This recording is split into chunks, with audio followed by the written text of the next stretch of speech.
Hi everybody and welcome to this second part of the tutorial for Chris Ria's Driving Home for Christmas.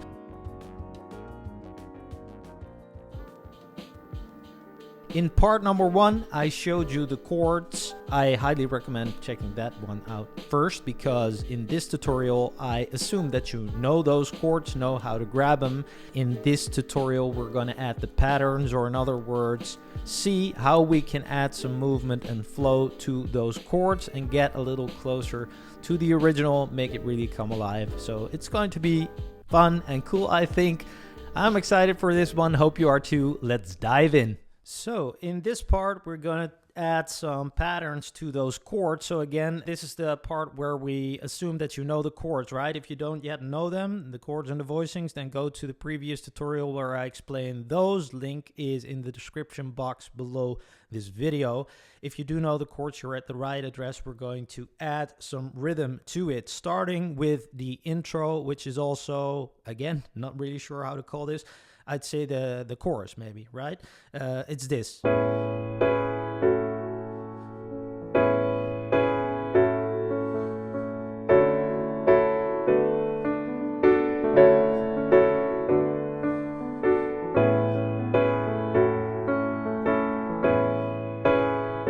Now, signature thing over here, obviously, when we move from that A major 9 to an A6 is that pattern, which is ta, ta, ta. So, ta, ta, ta, ta, ta, ta, ta,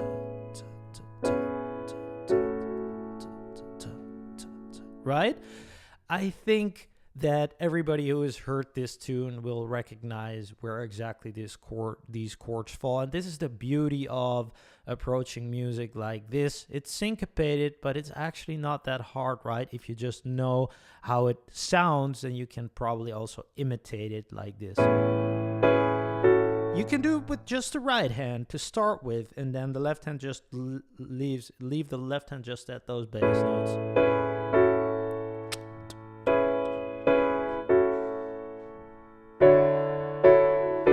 Perhaps play it again, right? Because you do that 2 times every time. So play the left hand again and you're actually pretty good to go.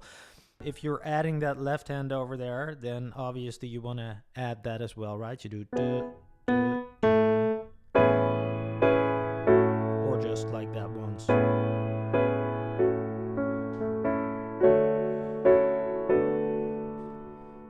As there is a lot of room in between. Room. You can add a little ghost type rhythm. So ghost notes are notes that are not necessarily like, that's a very, very melodically oriented type of rhythm, right? It has to kind of be there. It really has that function of, if I do something like that, it's more just to kind of bounce around a little bit and indicate where that rhythm is. So what I like to do is, I always say drumming or piano playing is like drumming on the keys. And that's essentially what I'm doing here. Just a little bit of nuance there. So, for instance, and it's not really necessary or not really important, I mean, which notes I play, but I just do. And also I could do, right? It doesn't exactly matter what you're doing. You just have to be very aware of the quarter beats, the 8th beats, the 16th beats, where all of these fall, and then kind of pick your own moments in time to have those accents. But don't do, right? That sounds like total crap. You want to have it very soft and a little bouncy, and therefore just indicate where the rhythm is. Not really necessary, or not really important which exact accents you play.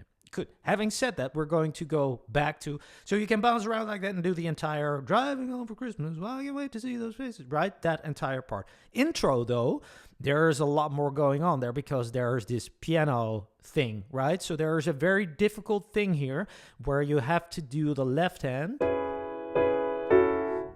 The left hand, have the left hand do what the right hand just did. Yeah? So for now, no bass notes over there. We're just going to do, okay? It's the exact same thing as what I just did with my right, but now the left hand is going to do that because the right hand is going to do. All right, so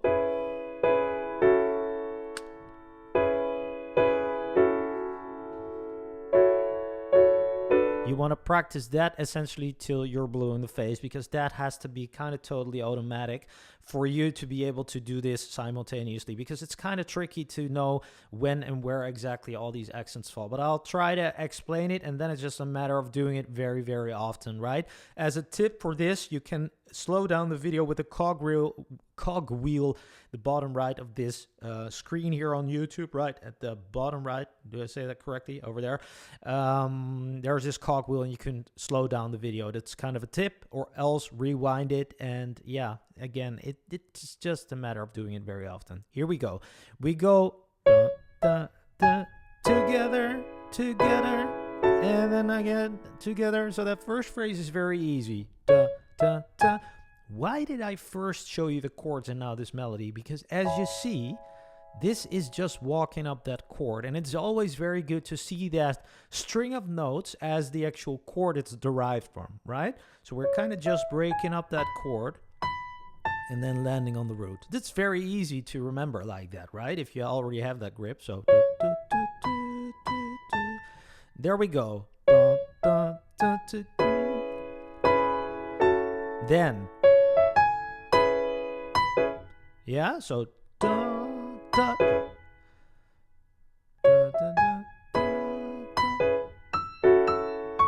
so that's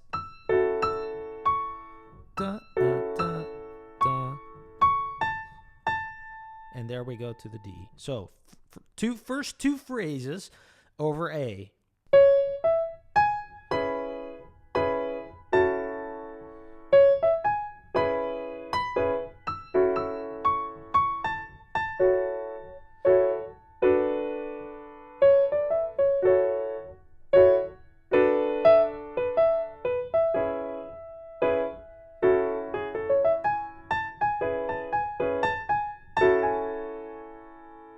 So let's take a look at what happens on D, yeah? So we landed on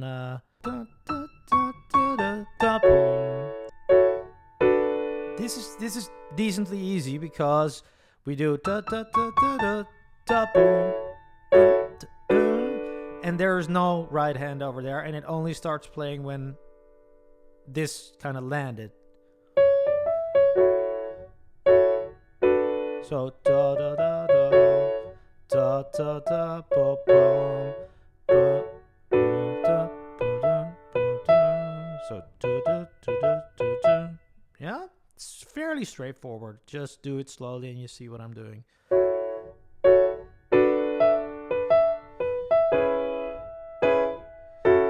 Also fairly straightforward because no right hand over there. You can just do that. Yeah, this is again walking up that entire major 7 chord. Yeah.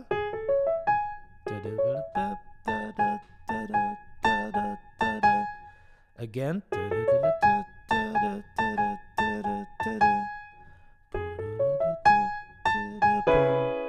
Yeah, da da boom again.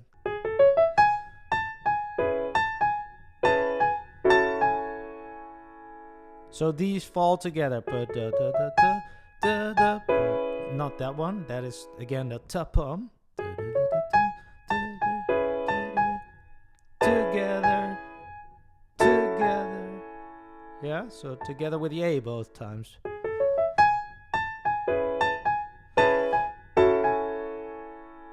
Right? Then we go to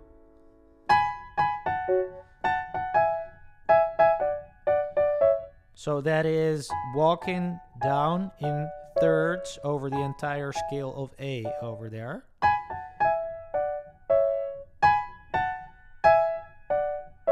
Yeah, thirds. Third, third, third, third.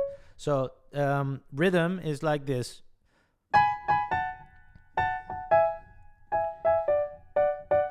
Yeah, so 1, 2, 3, 4, 1, 2, do, do, do. Starting on the 3, right? 2, 2, 3, 4, 1, 2, 3, do, do, do, do,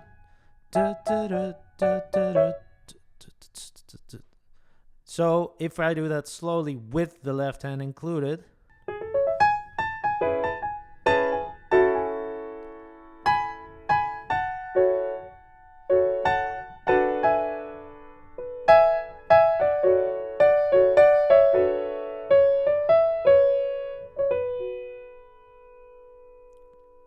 difficult, right?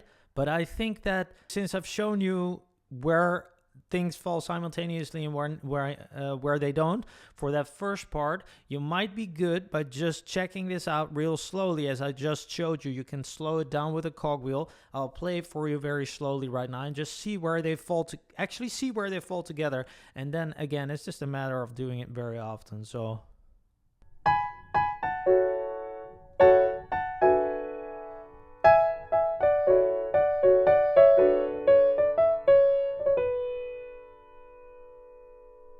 there we are.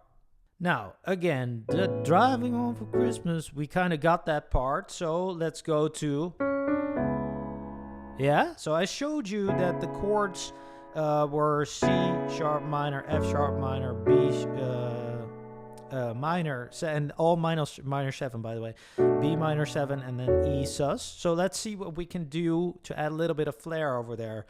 First of all, a couple of melodic phrases can be nice as kind of a walk up.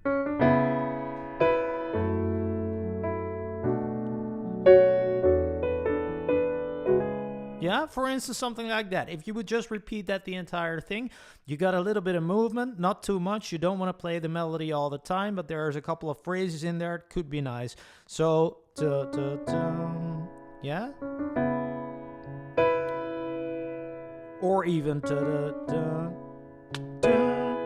and then fill up the entire chord. So you kind of wait to fill out the entire chord when it's 2 and it's been 2 or so, sorry, long.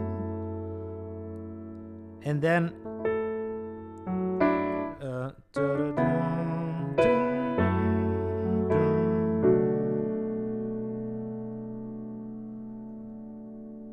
since you could kind of play that.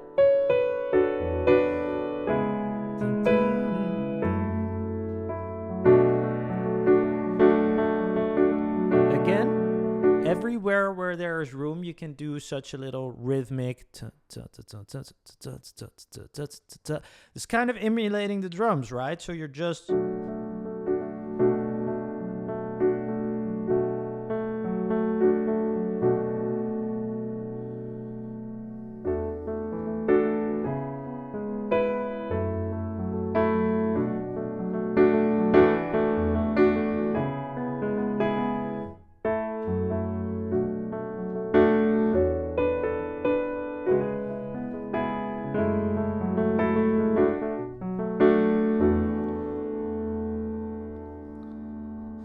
You can do when that's there, that's on the F sharp.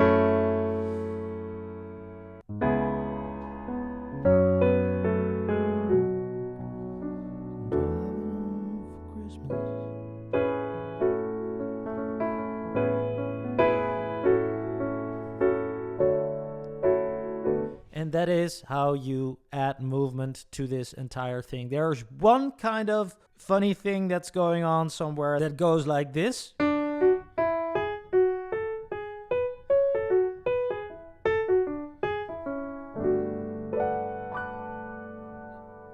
What you do is walk in thirds. Third, yeah, D, F sharp, E, G sharp, F sharp to A, then G sharp to B, and then we're gonna walk down these chords, F sharp, E, and D, C minor. So, yeah, easy stuff. Just walk from top to bottom, and then land on a G major 9, which is G, B, D, F sharp, A. I move that A over there.